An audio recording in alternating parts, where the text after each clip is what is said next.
Good morning, and thank you all for coming out this morning. This is an exciting day. As you know, last January, Governor Herbert kicked off the UCAIR program, Utah Clean Air Initiative.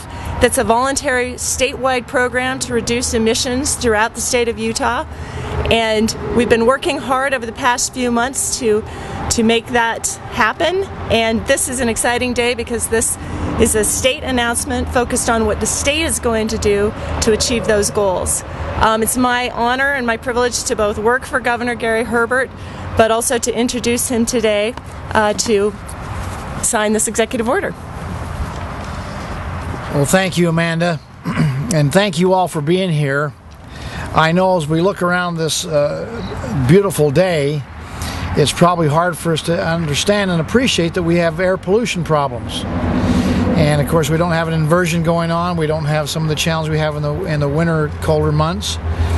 But air quality and air pollution is an issue for all of us. And that's why we started the UCAIR program, to invite people on a voluntary basis, in fact, to participate, because everybody doing a little, you know, we can make a significantly big and large impact on the improvement of our air quality.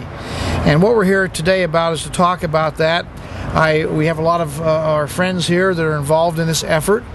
I want to recognize Kennecott Copper for their efforts, for their support of this initiative and what we're doing with the UCAIR program, and all of us pulling together to help improve our air quality. Today we're going to talk about idling and the need that we have to reduce idling in our vehicles. The exhaust that comes out of our vehicles is a significant pollutant.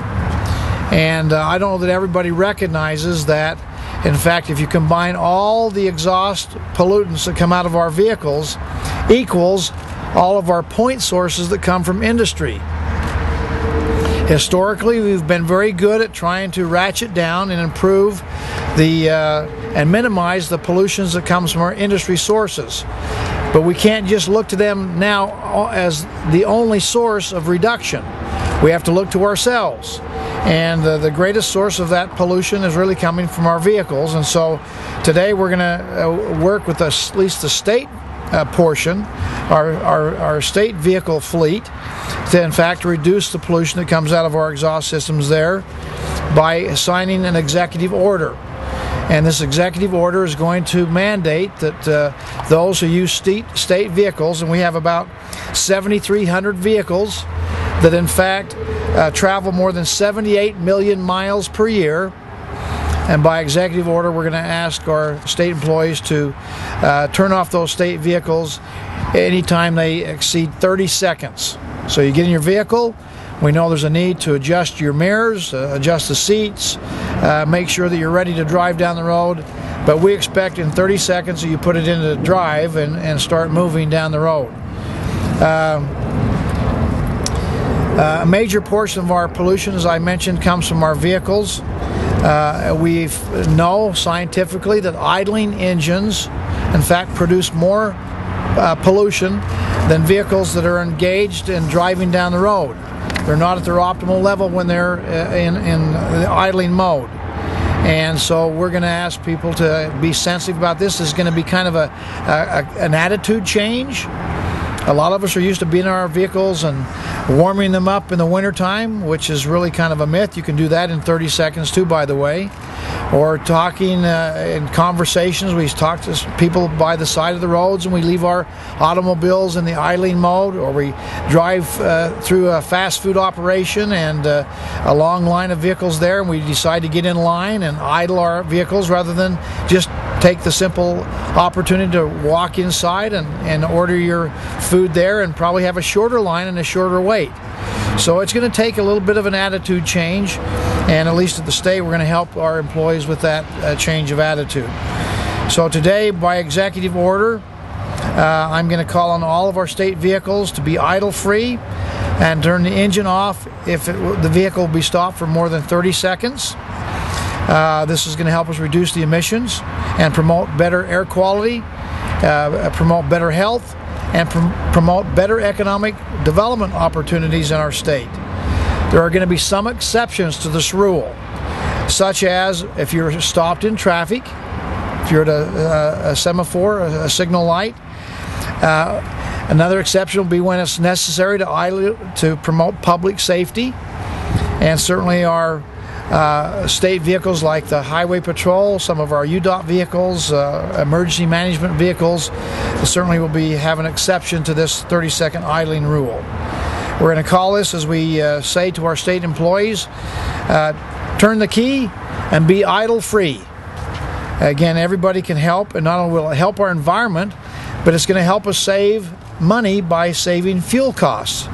There's going to be a significant amount of fuel that will be saved by doing less idling, where we are less efficient, and we get 0 miles per gallon when we have our automobiles and our vehicles in the idle mode and not driving down the road. Simply put, I think this is a common sense thing. It's part of our UCAIR initiative, and we want to encourage everybody to participate. And to that extent, I would like to encourage others in the private sector. Some in the private sector are already doing it.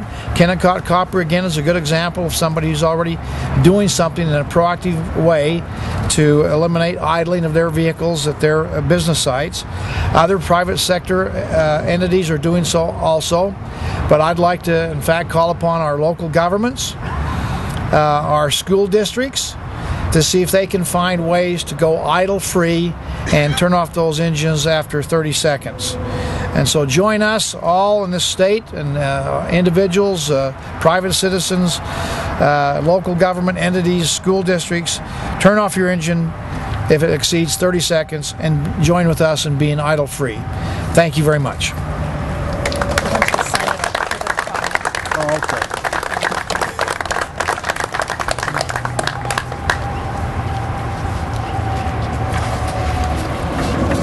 I'm going to sign. This is the executive order here, and because of its length, I won't read it. I hope everybody in the press will have a copy of this. But let me just read, if I can, the therefore clause. There's a lot of whereases. We've talked about most of those in my opening remarks. But therefore, I, Gary R. Herbert, Governor of the State of Utah, by the authority vested in me by the laws and Constitution of the state, do hereby order that 1. Every driver of a state of Utah vehicle shall turn off the vehicle's engine when the vehicle will be stopped for more than 30 seconds. That a vehicle's engine be turned off shall not apply when a vehicle is stopped in traffic, such as a red light, when idling is necessary to promote the safety or well-being of vehicle occupants or others, when idling is necessary to operate vehicle equipment such as lift equipment for people with disabilities or warning lights on Utah Highway Patrol and Utah Department of Transportation vehicles, when idling is necessary to inspect or service the vehicle. When manufacturers recommend that an engine be permitted to idle for a certain period of time prior to shutdown or last in emergency situations. So this executive order goes out to all of our departments. We're going to ask all of our departments, in fact, to put in place an idling program based on their unique circumstances and situations. And I ask that to be done before July 1st of 2012 as we put this pilot program into place. And I'm going to sign this this day, the 31st of May 2012. I'm going to do it on the hood of this car.